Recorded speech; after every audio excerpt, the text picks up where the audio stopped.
atmosphere is an envelope of gases around a body, and so that body in our solar system can be almost anything at this point. We normally think about it as being the envelope of gases around a planet, like our own planet, the Earth. We also see envelopes of gases around most of the other planets in our solar system. So there's an atmosphere around Mars, there's an atmosphere around Jupiter. It's actually more common to have an atmosphere than to not have an atmosphere. There's very few planets that don't. Mercury would be one exception. The Earth's moon doesn't have an atmosphere. But there are moons in our solar system that do have atmospheres. The one that's most commonly thought of is Titan, which is a satellite around Saturn. That actually has a thicker atmosphere than our planet Earth. And even some of the protoplanets, the very smallest planets in our solar system, the planet that was demoted to a protoplanet is Pluto, and that actually has an atmosphere around it as well. So one of the critical elements of having an atmosphere is having enough mass of the planet or the moon to actually keep that gas around that body. And so what we observe in our solar system is that the very smallest bodies, things like asteroids and comets, don't have what we would know or think of as an atmosphere. And that's because their gravity isn't strong enough to hold those gas phase molecules near the surface of the planet.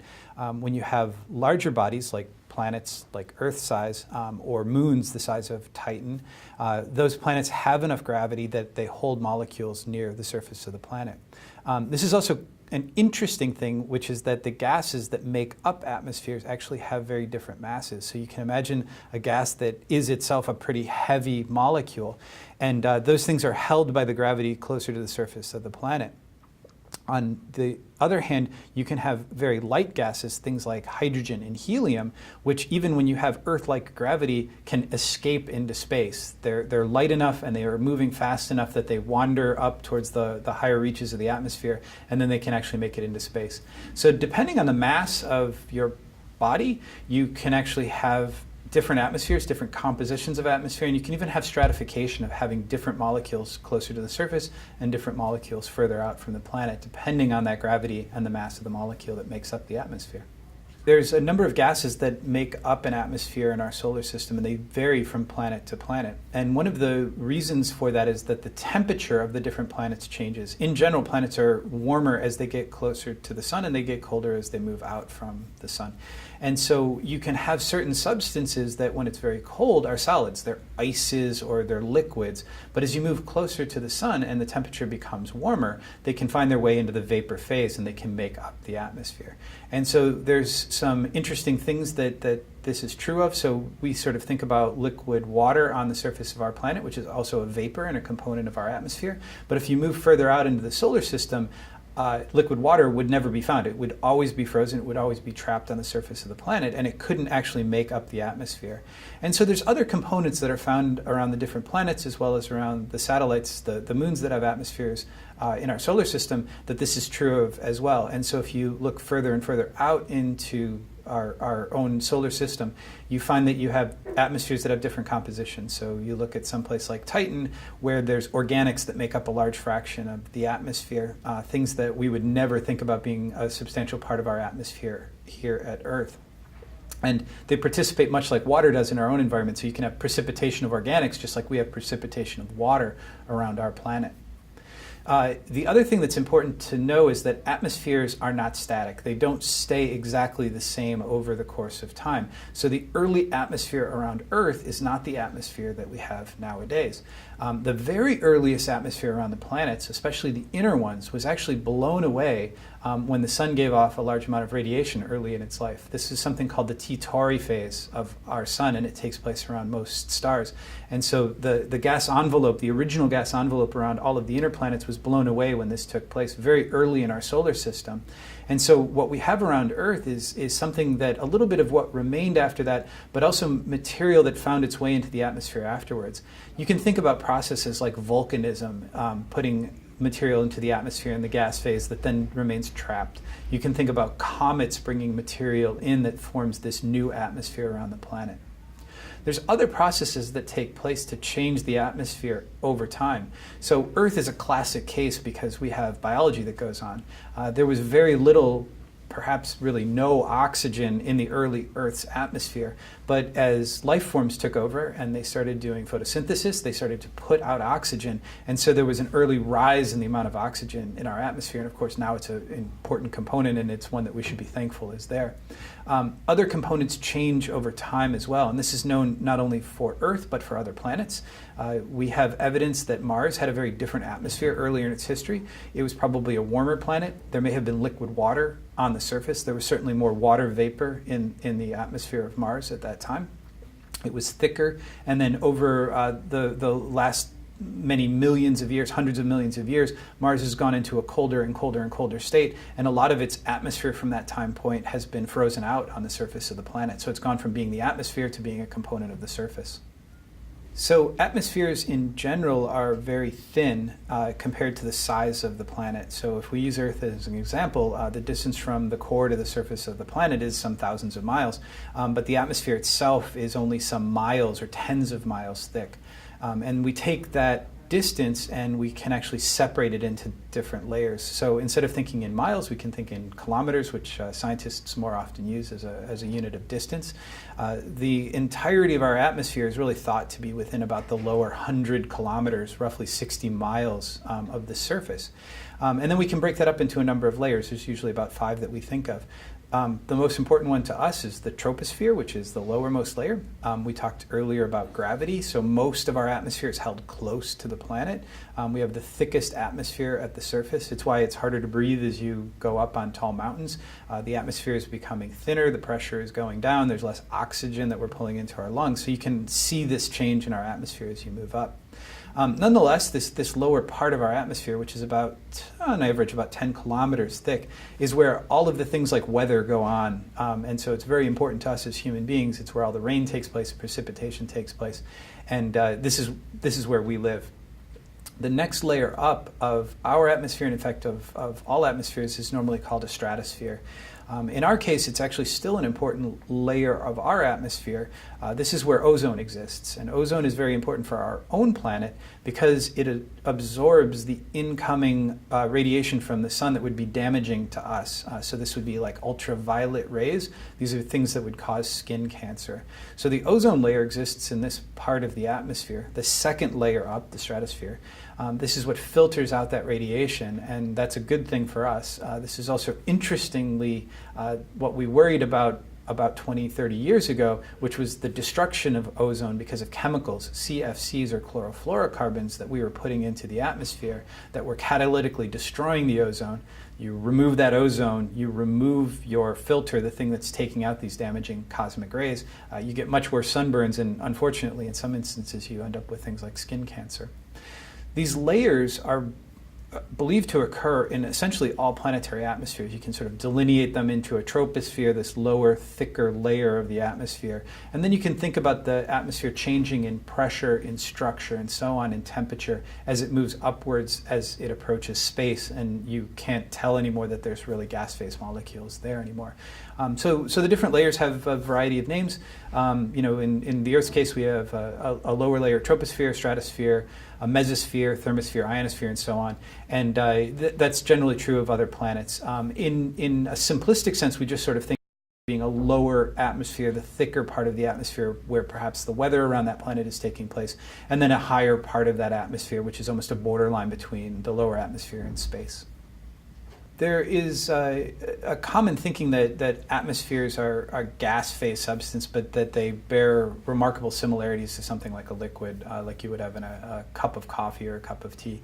It turns out that in general they're thought of as really being only a gas phase substance. The way that it's differentiated in science is something that's called the mean free path.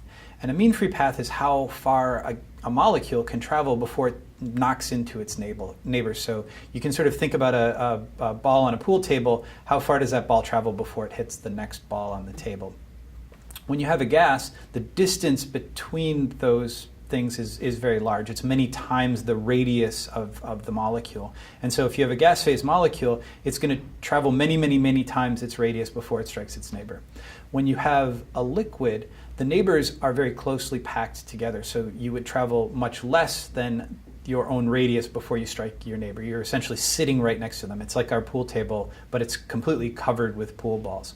And so although atmospheres have properties that are very liquid, like waves and things like that, we do think of them as being entirely gas. We only think of things like oceans and lakes as being a liquid. On Earth, we're biased towards water, and so we think of our oceans and lakes and rivers as being covered in water.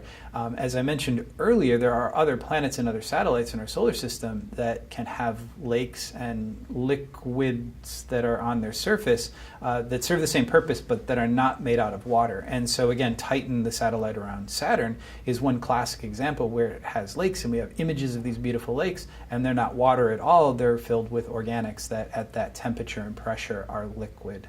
One of the critical things to understand about atmospheres is that they're a balance. And what I mean by that is that they're a balance between the incoming energy from the sun, from the star that we all orbit around, and the outgoing radiation, the energy that's put off by our planet. So let me explain a little bit further.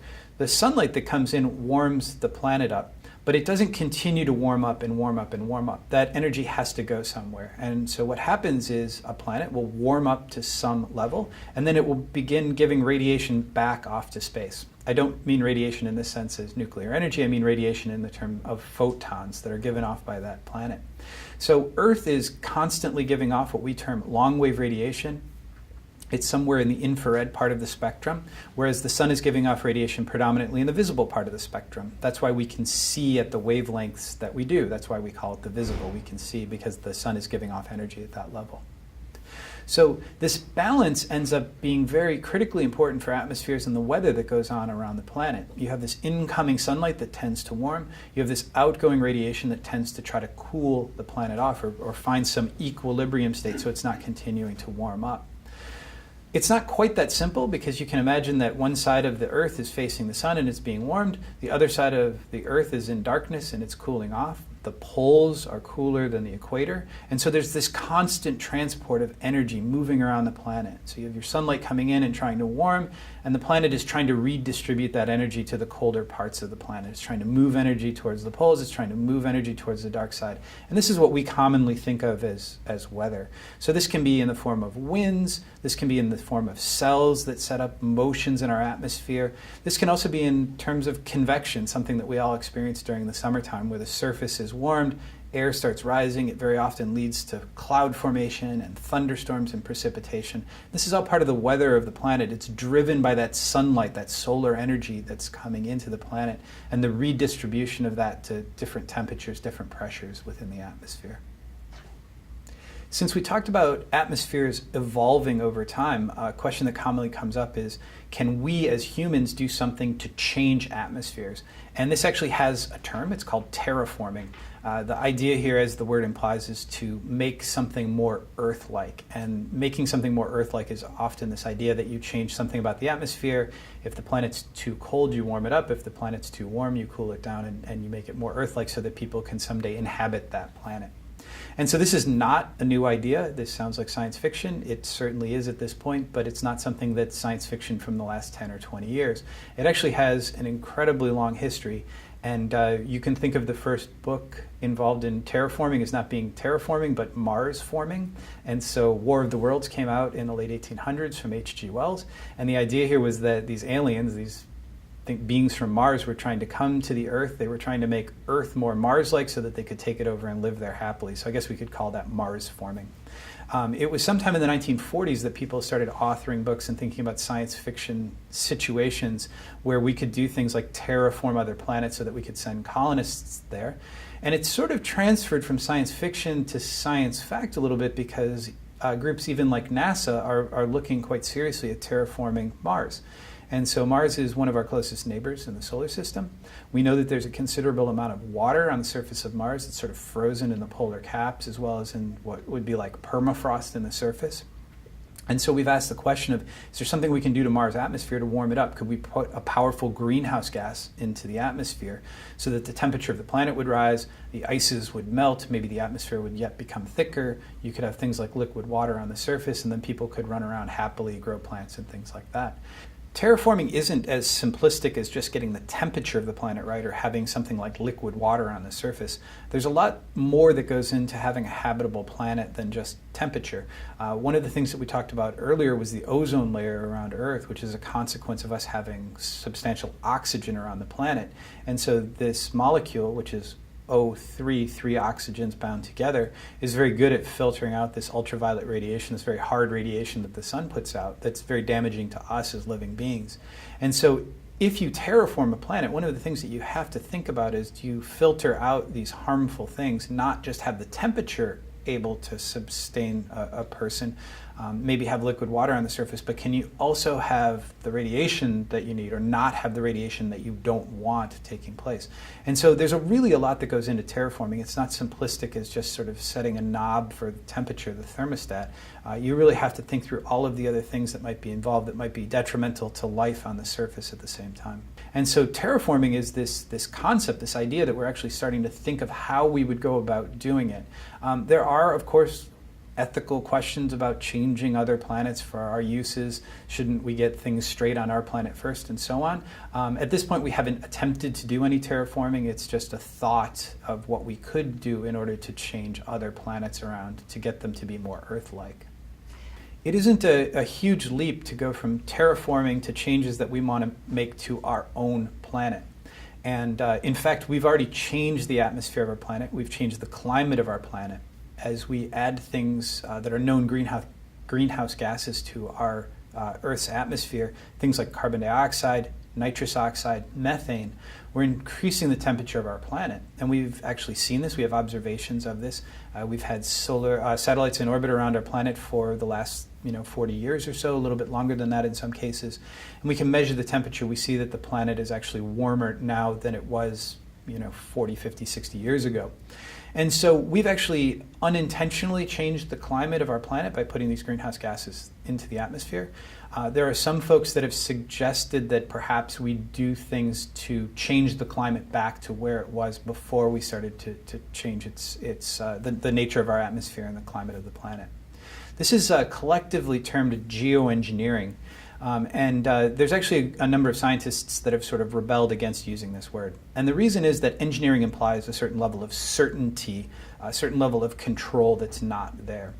And so people have tried to get away from the term geoengineering, and they've used things along the lines of modification, albedo modification, cloud modification, to acknowledge that we're very uncertain if we do something to our atmosphere, what exact effect it will have in turn. And so let me give you an example of that. One of the common ideas would be that we could put a lot more particles into the atmosphere. And so we've talked a little bit about clouds and particles increasing the amount of sunlight that's scattered back into space. And if we were to geoengineer our planet or modify the albedo of the planet, the idea is that if we put more particles or more clouds into the atmosphere, we get rid of some of the sunlight that's coming in and the temperature of the planet drops down. Unfortunately, this is a bit like what we talked about when we discussed terraforming, which is that it's not just setting the temperature of the planet that's important. There's other factors that come into play. And so those other factors are that if you start to, for example, put particles into the atmosphere, you scatter a lot of radiation out of the way. You also are changing clouds at the same time. Clouds have an effect on the precipitation at the surface of the planet. That's really critical because it means that you're not just changing temperature, but you're changing rainfall. You're going to have places that get drier, you're going to have places that get wetter. And while that might not seem like such a bad thing, if you're actually living in the location that gets less rainfall and perhaps your crops start failing, you might not be so happy that the temperature is right, but the precipitation is wrong. Another thing that's known to happen of adding particles and clouds to the atmosphere, especially in the case of particles high in the atmosphere, is that they can have a detrimental effect on that ozone layer that we talked about earlier. You can start chewing up that ozone and destroying it. And so again, you can get the temperature right, but maybe you start letting in that hard radiation that's causing skin cancer. And again, you might be happy that the temperature is okay, but if you have skin cancer as a result, you might not so much care that the temperature was exactly right. Not a direct effect of putting those particles or changing the clouds around the planet, but certainly something that's not tackled is that if you allow greenhouse gases to continue to rise and you try to mask their temperature effect with particles and clouds, the acidification of our ocean, which is due to the increase in CO2, continues unabated. You continue to acidify the ocean at the same time. There's also a number of sort of moral, ethical, and legal implications. Who controls the thermostat? Who decides when this is deployed, when it's not deployed? There's also the question of, what ends up happening? Who makes the profit? Who decides to put these particles into the atmosphere? Who gets charged to do that? Who gets paid to do that? Is one country going to benefit? Are many countries going to benefit? Do we spread this out over the whole planet? One final thing that I'll mention, which I think personally is very interesting. I find a lot of things about the so-called geoengineering as non-starters. I wouldn't be comfortable with making a drought in one location at the expense of another location, or reducing ozone and causing skin cancer. That's just a non-starter for me. But another interesting thing is that as soon as you start scattering radiation, increased scattering, you start putting clouds in the atmosphere, additional particles, you cut down on the sunlight reaching the surface of the planet. This is critically important because that's how we generate power from things like photovoltaic cells, solar cells. And so one of the ways that we get away from fossil fuels is to increase the amount of renewable energy, things like solar cells. If you're cutting into their margin, if you're making them less and less viable, less and less possible that they work, putting out less and less power as a result, you're actually undercutting what you need to get away from the fossil fuels in the first place.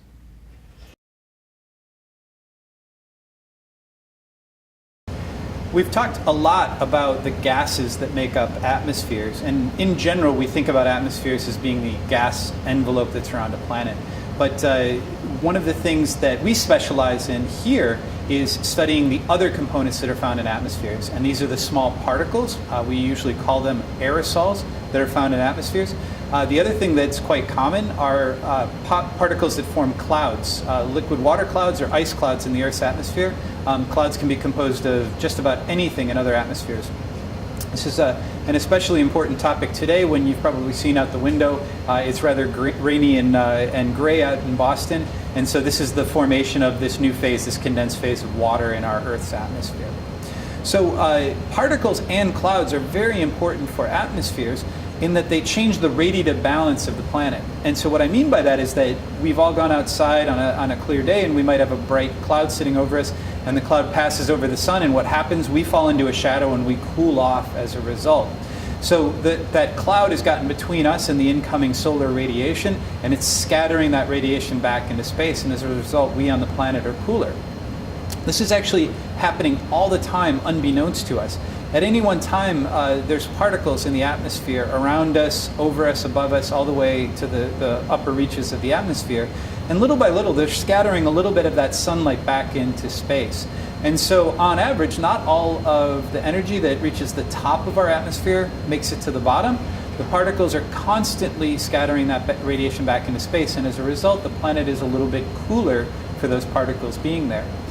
When the relative humidity gets high enough in the atmosphere, those particles are able to pick up water vapor from the atmosphere. If it's cold enough, it's not liquid water that they pick up, it's actually ice that they form. And so when we have these water droplets form at 100% relative humidity, or ice crystals that form, they start to form clouds.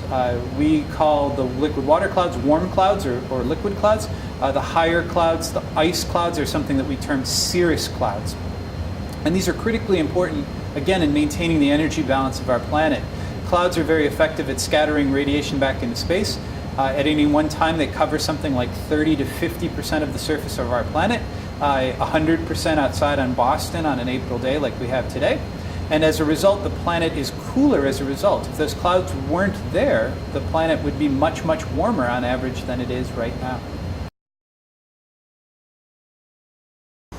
A lot of the work that we do in our laboratory is looking at terrestrial problems, so understanding how particles are changing in our atmosphere, what effect they're having on precipitation, how our rain patterns changing, how our snowfall patterns changing, and so on. But one of the projects that we've become very interested in recently is understanding clouds around other planets. And so what we've been able to do is leverage some of the technology that we have for terrestrial cloud formation and apply it to problems around other planets. So the one that's closest to us in a solar system sense is Mars. And so we use some of the chambers that you can see in the background from me for understanding other atmospheres. And you might think that it's hard to get yourself a sample of Mars, but we're actually able to use data from landers and probes around other planets like Mars to figure out what the atmosphere is. And so we can fill these chambers not with an Earth-like atmosphere, but instead with carbon dioxide that would mimic Mars. We can drop the pressure and make it more like the pressure that you would find around Mars. We even have the ability to use minerals that are from Earth, but that look much like the minerals that we know are on the surface of Mars as the aerosol particles, the dust particles that would be in that atmosphere. We can expose them to water and to CO2 and see when they form clouds. And you can imagine that this is really important in understanding the water budget of Mars, how it forms polar caps, how the permafrost there forms, as well as the carbon budget of that planet, because a lot of its atmosphere, a lot of the CO2 actually freezes out on a yearly basis and forms part of the caps. So whereas our polar caps are made entirely up of water ice, Mars is very interesting because it has carbon dioxide and water ice in its polar caps. Two different substances freeze out there. And we're able to understand that better because of these laboratory studies. More recently even, we've started to realize that there's planets around other stars, so-called exoplanets. We've known about these for a few decades now. And as the years go by, we're getting more and more and more information. And one of the recent findings is that most exoplanets appear to have clouds around them. These are very unconstrained systems, we would say scientifically. That's a nice way of saying that we really don't know much about them. We might know their temperature, we might know a few things about their atmospheres, we might know the density and the size of the planet, but that's almost it.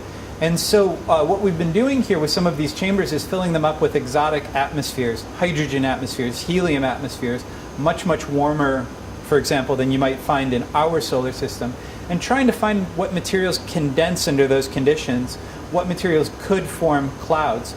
And this is actually critically important because by knowing what those materials are, it will give us an understanding of if we can peer through those cloud layers and see to the surface of those planets.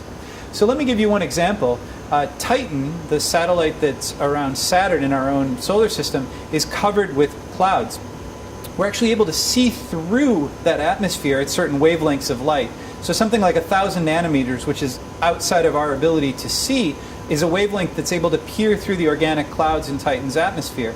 And so the orbiter, Cassini, that's around Saturn at this time, is able to see through those clouds. It's able to image the surface of Titan in a way that we couldn't do with just simply looking at the planet. And our hope is that we might be able to find ways to do that around some of these exoplanets as well.